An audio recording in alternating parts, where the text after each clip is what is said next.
Hello, and welcome to Chabot News for Wednesday, May 12, 2021. My name is Jovern Johnson. In today's news, we'll be covering a controversial voting bill in Florida. In entertainment, Ferrari will cover the Golden Globes. In sports, Eric will cover the Tokyo Olympics. Lastly, Mike will be bringing you the top 5 comic stories to read. All that and more coming up on Chabot News.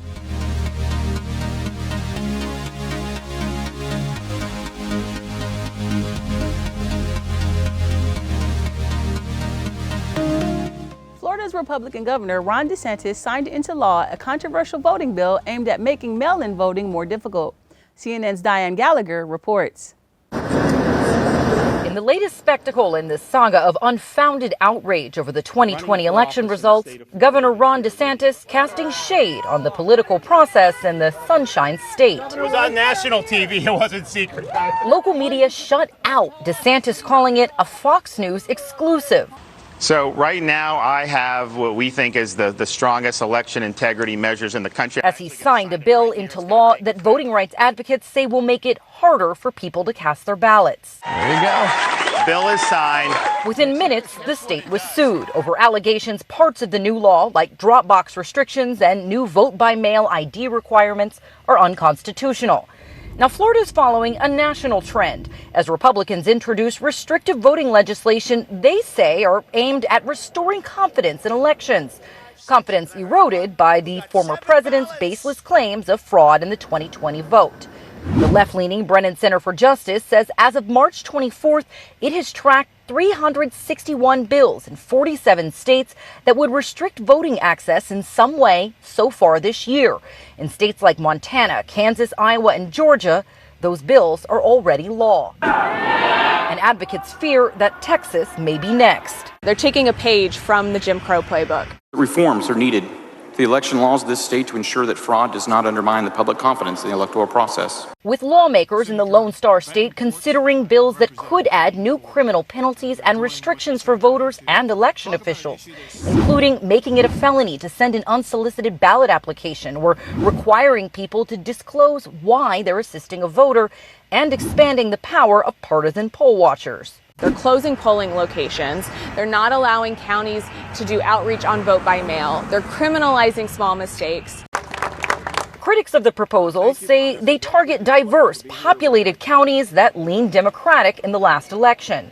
It picks on the places where you have large Latino populations, African American populations, AAPI populations, and it tries to make it harder for them to go vote. It tried to stop 24-hour voting, for example. Even though we've got voter ID in Texas. And though Texas Republicans have not offered evidence of the fraud the bills allegedly are designed to stop, they say that the changes are a necessary step. Our objective is very simple, and that is to ensure that every eligible voter gets to vote. It's also to ensure that only eligible votes are the ones that count at the ballot box. Some Florida Republicans say the new law will provide guardrails to stop anyone from gaming the system in the future. California's drought is impacting more than how you water your lawn, but also the way your food is grown on hundreds of thousands of acres in the Sacramento Valley. This year, a third of normal rainfall combined with hot weather and drying winds have farmers pumping more groundwater than usual and fallowing half their rice fields. Industry leaders say this is the third time in 40 years this kind of surface water supply reduction has happened, and it's happened twice in just the last decade. They have done what they could using GPS technology to make sure rice fields are flat and growing more efficiently. The Hayward Police Department will hold a DUI checkpoint on May 21st from 8 p.m. to 2 a.m. at an undisclosed location within the city of Hayward. Checkpoint locations are chosen based on a history of DUI crashes and arrests. The primary purpose of checkpoints is not to make arrests, but to promote public safety by deterring drivers from driving impaired. During the checkpoint, officers will look for signs that drivers are under the influence of alcohol and/or drugs. The Hayward Police Department is committed to keeping the traveling public safe. Drivers charged with the first-time DUI face an average of $13,500 in fines and penalties, as well as a suspended license. Tensions remain high in Colombia after 9 consecutive days of protests. People took to the streets Thursday to decry the government's handling of the COVID-19 pandemic and police brutality. The roots of this conflict run deep into the past, not just in Colombia, but across Latin America. Demonstrators and even government leaders themselves say major action is needed to address inequality and abuse. CNN's Stefano Pozzibon reports from Bogota.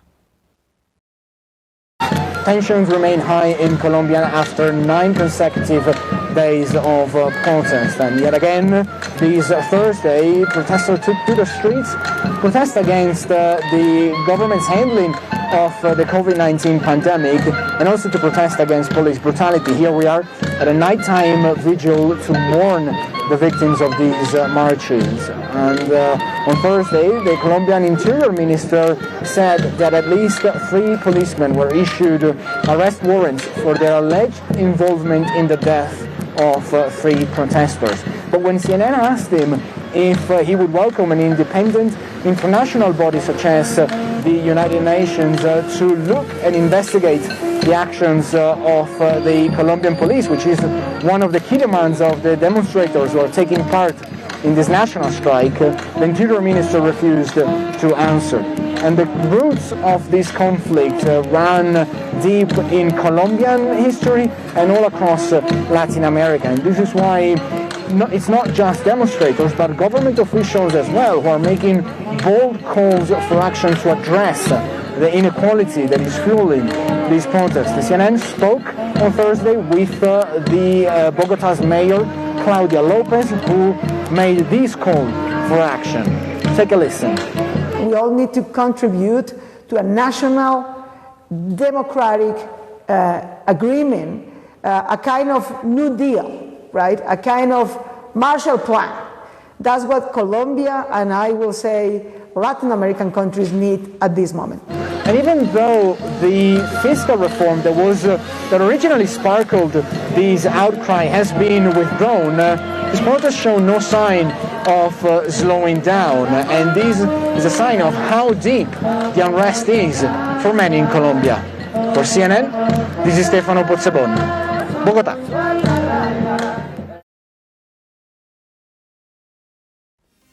Thanks, Stefano. Now we go to Ferrari for the latest entertainment news.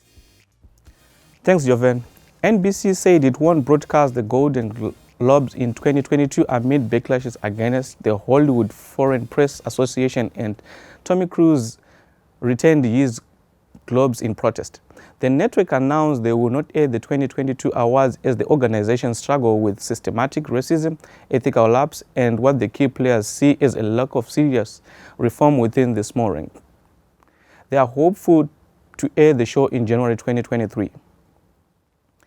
Bill and Melinda Gates announced their divorce after 27 years of marriage, saying, "We no longer believe we can grow together as a couple."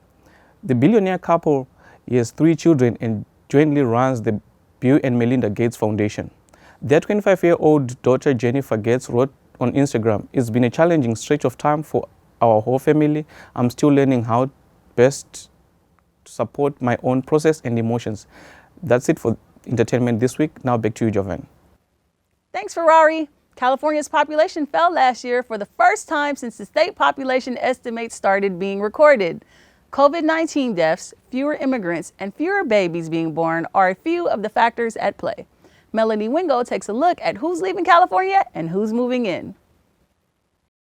The nonprofit Nonpartisan Public Policy Institute of California out with research looking into who's leaving and who's moving into California. Research based on the 2020 census. The big takeaway? The people moving to California have higher incomes than those moving away.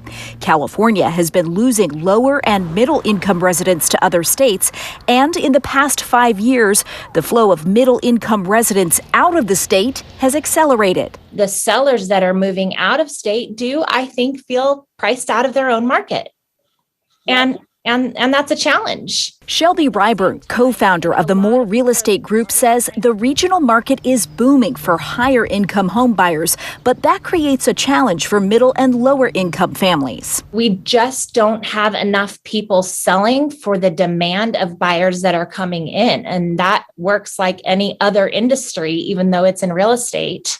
And until that levels out some, we're going to continue to see prices increase. Lack of affordability is one reason for people leaving the state, and a greater number of higher-earning individuals choosing to make California their home. We have seen people move in droves to the Nashville, Tennessee area, to many parts of Texas, and to Boise, Idaho. Dr. Isaac Hale, a political science lecturer at UC Davis, has also witnessed this trend. The cost of living in California is extremely high. And that's something that the Assembly and the state government has been fairly slow to address. Outlining the issues lawmakers are running into when they try to take on affordable housing legislation, introducing bills to tackle the situation. And unfortunately, many of those have died in committee in the Democratic-controlled legislature. And so I think there is going to be some real internal struggles within the Democratic Party about what the future of affordable housing and affordable cost of living in California looks like. Instead of staying local, Ryburn says people will seek out affordability if they can't find it here. We will always see that when we don't have local residents who have significant salary increases. I think a lot of them will continue to find lifestyle elsewhere. According to Haley, California's population grew by about 2 million people over the last 10 years, he explained. It's not necessarily that California's population is declining. It's just not increasing at the rate it once was. The state agency in charge of workplace safety has fined a Hayward nursing home for COVID violations following a deadly outbreak of the disease. Cal OSHA on Wednesday fined the Parkview Operating Company, which operates under the name of the Parkview Healthcare Center on Tampa Avenue, $67,500 for 4 serious violations. Parkview isn't the only nursing home facility that has had coronavirus problems.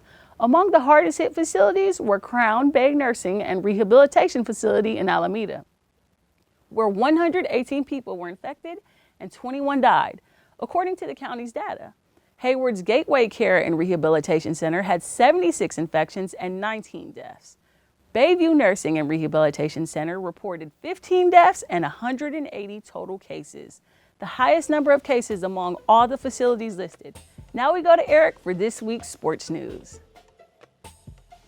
Thanks, Jovern. Former NFL San Francisco's 49ers quarterback Colin Kaepernick will be releasing a book this year. Kaepernick famously set off a national conversation on race by kneeling during the national anthem in 2016 in protest of police brutality and racial inequality in the United States.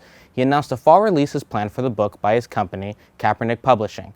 The title, Abolition for the People, The Movement for a Future Without Policing in Prisons. It's an anthology featuring work from more than 30 contributors. Kaepernick edited the collection. The book is slated to be in stores in October. Despite the growing number of COVID cases, Japan's Prime Minister says the Olympic Games are still on for this summer. But many athletes say they are risking their lives by participating. Selena Wang spoke with a 73-year-old para-Olympian hoping to compete in her 5th Olympics.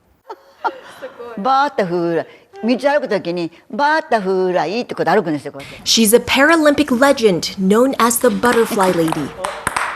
73-year-old Kimi Besho dons her trademark hair clips for every match. She's vying to be in her 5th Summer Games, a competition Besho says she's risking her life for. How are you feeling amid the uncertainty of these games and this pandemic?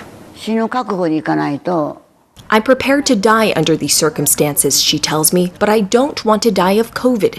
If I die, I want to die in a competition after a winning smash.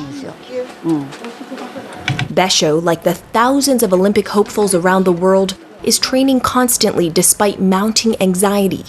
She's been unable to get vaccinated amid a 4th wave of COVID cases in Japan.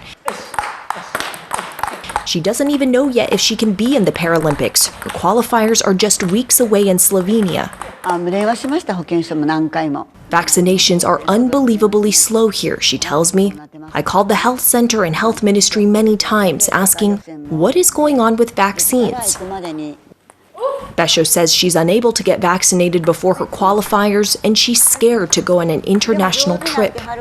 Even though the games are just months away, Japan has only fully vaccinated less than 1% of its population, drastically behind other developed countries. Just 0.1% of senior citizens have had a single dose. A key lawmaker said vaccinations for people over 65, which only started this month, may not be finished until end of this year or next. The Prime Minister has declared another state of emergency in several prefectures as Japan reports thousands of new cases a day driven by more contagious variants. Compare that to last March, when the Games were postponed. The country was reporting less than 100 cases a day. Experts say the Games could turn into a super spreader event.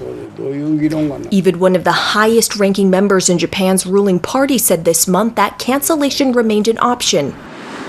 But Besho is no stranger to adversity. She played sports as a child, volleyball, track, and skiing. When she was 38, her husband fell ill and died. She was diagnosed with cancer 2 years after. The operation to get rid of the cancer left her paralyzed. The doctors said she would only have 3 years to live. At the time, I wanted to end my life. I couldn't do anything myself, she tells me. I became disabled, but I was also given a great gift, to play wheelchair table tennis. She started the sport at age 45. By 56, she was playing in her first Paralympic Games. But after her fourth Paralympics, she suffered another setback. She was injured in 2 severe car accidents. I've been through so many hard times, but I am mentally strong and I have a fighting spirit in me, she tells me. No matter how old I am, I'll still beat the younger players. And Besho says she'll fly through the Paralympics just like a butterfly. Selena Wang, CNN, Tokyo.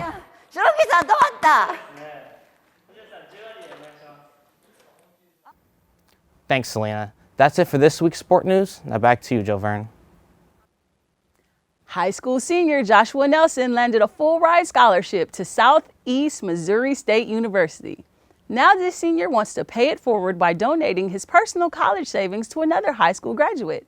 This 18-year-old isn't satisfied with having his own tuition paid for, so he's preparing to award $1,000 of his own savings to another college-bound team, with hopes that his grant will motivate others to add on to it. Now we go to Mike for this week's Top 5. Thanks, Jovern. In comics, there's more to look at than words that fill up a comic bubble. There's amazing artwork and motion to tell creators' ideas and story. It takes a whole team to see that production realized, and so here are some current comic stories that you should take your time to dig in and read.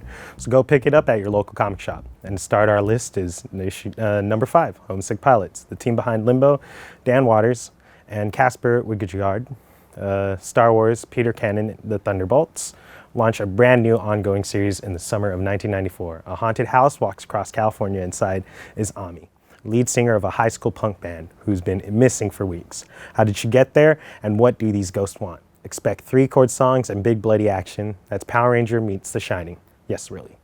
Number 4, Strange Academy, a sorcerer school for the Marvel Universe. The Marvel Universe has mysteriously changed in such an alarming way that Doctor Strange has done what he's avoided for decades. He's opened a school for young sorcerers. Young people from around the world with an aptitude in magic have been brought together in New Orleans to study the mystic arts under Strange, Brother Voodoo, the Ancient One, the Scarlet Witch, Magic, Hellstrom, and all your favorite Marvel magicians. But with all the new magical threats, is it too late? Number 3, Something is Killing the Children. GLAAD award-winning writer James Tynion IV, Justice League, Batman Detective Comics teams with artist Weather Delarada, Briggs land for an all-new limited series about staring into the abyss to find your worst fears staring back. When the children of Archer's Peak begin to go missing, everything seems hopeless. Most children never return, but the ones that do have terrible stories, impossible stories of terrifying creatures that live in the shadows. Their only hope of finding and eliminating the threat is the arrival of a mysterious stranger, one who believes the children and claims to see what they can see. Her name is Erica Slaughter. She kills monsters. That is all she does, and she bears the cost because it must be done. Number 2, Dark Knight's Death Metal. Dark Knight's Death Metal is a 2020 event written by Scott Snyder with art by Greg Capullo. The event picks up after DC's Year of the Villain storyline, with Perpetua taking over the multi-universe with the help of her new lieutenant, the Batman Who Laughs, who has been allowed to freely rule over Earth Zero in return. Number 1, King in Black. Darkness reigns. After a campaign across the galaxy, Null, god of the symbiotes, and his death march arrives on Earth. And worse yet, he hasn't come alone. With an army of hundreds of thousands of symbiote dragons at his command, the King in Black is a force unlike any Earth's heroes have ever faced. Eddie Brock, aka Venom, has seen firsthand the chaos that even one of Null's symbiotic monsters can wreak. Will he survive an encounter with the god of the abyss himself? From Donny Cates, Ryan Stegman, JP Mayer, Frank Martin, and VC's Clayton Cowles comes the definitive chapter in their 2-year-long Venom saga that changed everything you thought you knew about symbiotes. And that does it for the top 5 comic book stories that you should be reading. Now back to you, Jovern. Thanks, Mike. Skittles is giving up its rainbow for a good cause. This is the second year in a row that Skittles has chosen to give up its signature rainbow colors in favor of plain white pieces. Because during Pride Month, only one rainbow matters. That's not all. Throughout the month of June, they'll be donating $1 from every packet sold to GLAAD, the world's leading LGBTQ plus media advocacy group.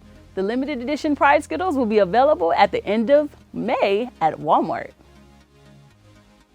That's all for Chabot News this week. Remember, Black Lives Matter and Asian Lives Matter. Thanks to all the students and staff in the Mass Communications Department here at Chabot College for making this production possible. You can watch us anytime online at youtube.com/ChabotTV. Stay tuned to KCTH Channel 27 for more Chabot TV.